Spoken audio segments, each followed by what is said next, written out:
Now our staggered crossfall projection drill, this comes after our sprints. And so what we want the athletes to understand is we can do it two ways. I prefer cross. Some athletes we can allow them to have their hands relaxed if they're already more rotational pitchers. What I mean by that is if the athlete already pitches by rotating their opposite shoulder to the opposite hip, then they can kind of act like they're sprinting.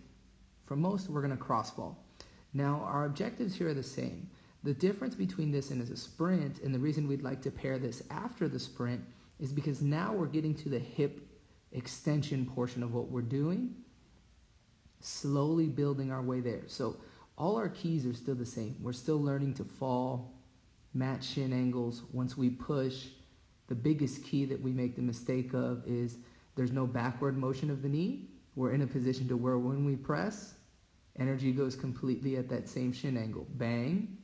Notice once again, it's a hip-driven movement. Bang, hips drive. But instead of sprinting this time, we're going to gain more posture. You see how my hips drive through? And we're just pushing off both feet.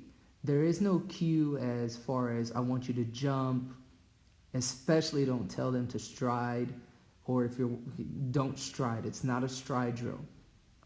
Everything that happens for me is a result of me driving through my foot and knee and taking my hips horizontal. There's not a lot of height that I gain with my hips. That's our objective with this drill. Okay, that's what we want to happen. What we see here, it's a great progression and projectional drill after our crossfall sprint. We want these same lines. We want the athlete to learn to move together over that transverse arch. This was an athlete, once again, who started by pushing her back knee backward, and now we've completely switched to bang, energy goes immediately, and we go right into hip extension.